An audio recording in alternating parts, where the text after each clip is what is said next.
प्रिय विद्यार्थियों, पूर्व के वीडियो में हमने भारतेंदु जी की देशभक्ति और राष्ट्रीय विचारधारा के बारे में चर्चा की। भारतेंदु जी के काव्य की अगली विशेषता है जनवादी विचारधारा, यानी भारतेंदु जी ने अपने काव्य में जनता को आंदोलन से जोड़ा और जनता को जागृत करने की कोशिश की। भारतेंदु कालीन कविता की दूसरी जो प्रमुख प्रवृत्ति है वो है जनवादी विचारधारा। इस जनवादी विचारधारा का स्वर भारतेंदु युग की कविता की विषय वस्तु भी था और शैली भी था। डॉक्टर रामविलास शर्मा कहते हैं कि भारतेंदु युग की जनवादी भावना उसके समाज सुधार में निहित है। उन्होंने अपनी पुस्तक में लिखा है कि भारतेंदु युग का साहित्य जनवादी इस अर्थ में है कि वह भारतीय समाज के पुराने ढांचे से संतुष्ट न होकर उसमें सुधार चाहता है। वह केवल राजनीतिक स्वाधीनता का साहित्य न होकर मनुष्य की एकता, समता और भाईचारे का भी साहित्य है। भारतेंदु स्वदेशी आंदोलन के ही अग्रदूत नहीं थे, बल्कि वे समाज सुधारकों में भी प्रमुख थे। स्त्री शिक्षा, विधवा विवाह, विदेश यात्रा आदि के समर्थक थे। और इससे भी बढ़कर महत्व की जो बात थी वो ये कि उन्होंने भारतीय महाजनों के पुराने पेशे सूदखोरी की कड़ी आलोचना की थी। उन्होंने लिखा था कि हमेशा से अच्छे लोग ब्याज खाना और चूड़ी पहनना एक सा समझते हैं, पर अब के आलसियों को इसी का अवलंब है। न हाथ हिलाना पड़े न पैर, बैठे बैठे भुगतान कर लिया। भारतेंदु युग की कविता में जनवादी विचारधारा के जो मुख्य स्वरूप हैं उनको हम उनकी कविताओं में देख सकते हैं।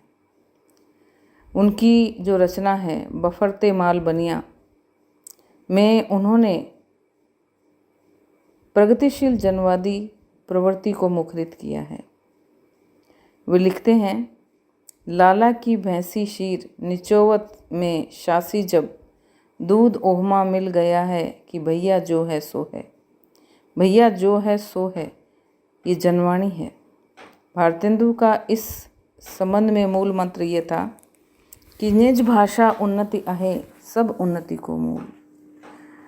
वे अपनी देश की जनता को अपनी भाषा में उन्नति करना या अपनी भाषा के प्रति सम्मान करना सिखाते हैं।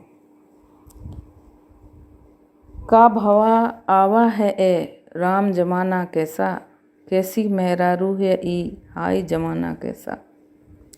यानी उस समय की जो औरतें फैशन में रहती थीं उनके प्रति उपेक्षा भरी एक ये उक्ति उन्होंने प्रकट की है।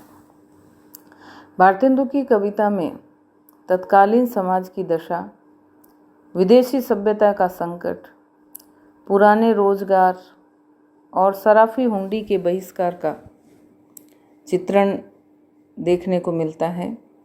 लोग क्रिस्तान भये जाएं बन के साब, कैसा ये पुण्य धर्म गंगा नहाना कैसा।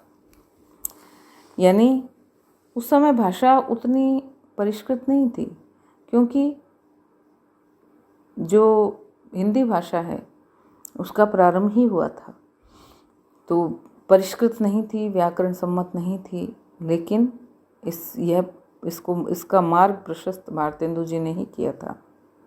वेद मार्ग को छोड़कर मुस्लिम संस्कृति से प्रभावित लोगों की कटु आलोचना तो उनके साथी राधाचरण गोस्वामी जी की कविता में देखने को मिलता है।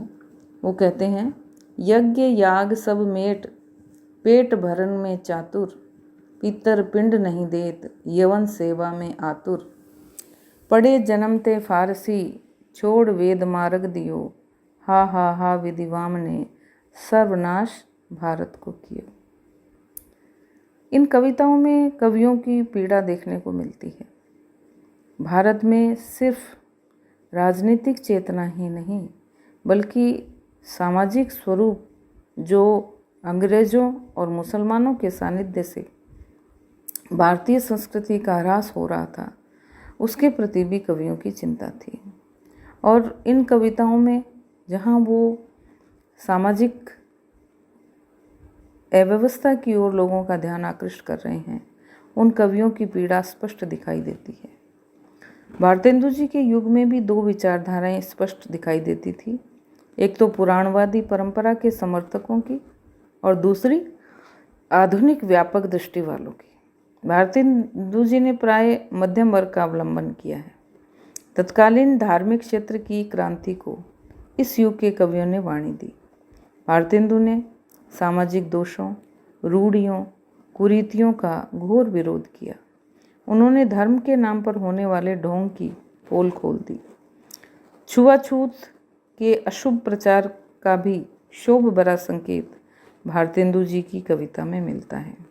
उन दिनों छुआछूत एक बहुत बड़ी कुरीति थी और उसके प्रति उपेक्षा का भाव भारतेंदु जी की कविता में मिलता है। बहुत हमने फैलाए धर्म, बढ़ाया छुआछूत का कर। क्या लिखते हैं? बहुत हमने फैलाए धर्म, बढ़ाया छुआछूत का कर।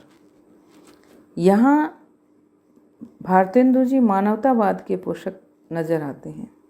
व्यापक दृष्टिकोण उनका था और यही नवयुग की चेतना का स्वरूप है।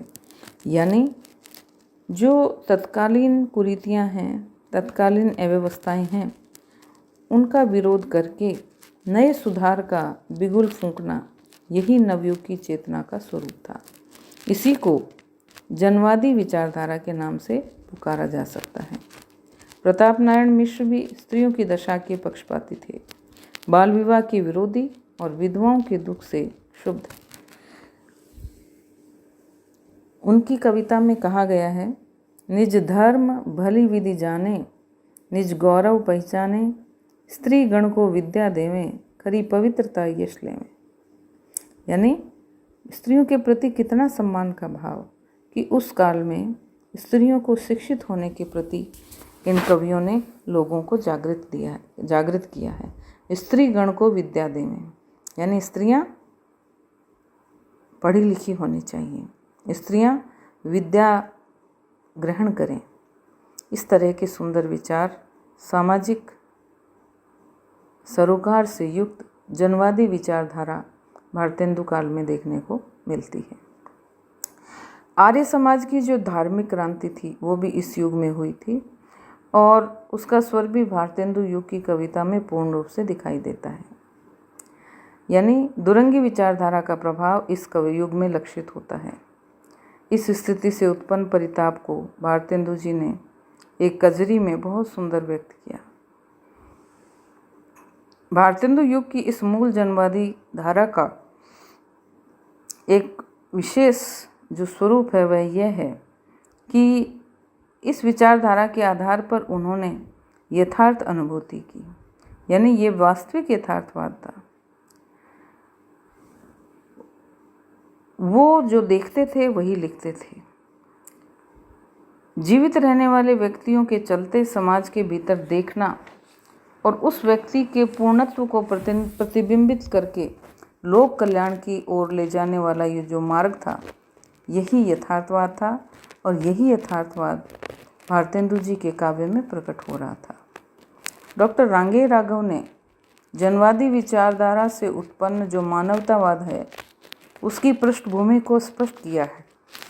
वो कहते हैं कि इस काल के मानवतावाद की पृष्ठभूमि में यहाँ की विषमताओं और संघर्षों में चलने वाले वे आंदोलन हैं जो जन समाज को शक्ल देते रहे हैं और उन शक्लों के पीछे उत्पादन के साधन न बदलने या धीरे बदलने या असमान रूप से बदलने के कारण मौजूद रहे, जिन्होंने झटकों के स्थान पर विकास को ही ग्रहण किया है।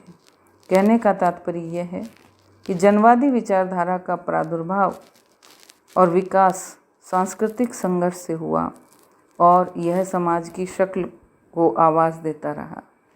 इसके लिए उसे यथार्थ की अनुभूति का आश्रय लेना पड़ा, तभी उसमें सजीवता आई और यह वास्तविक यथार्थवादी भारतेंदुकालीन जनवादी धारा की आधारभूमि है। धन्यवाद।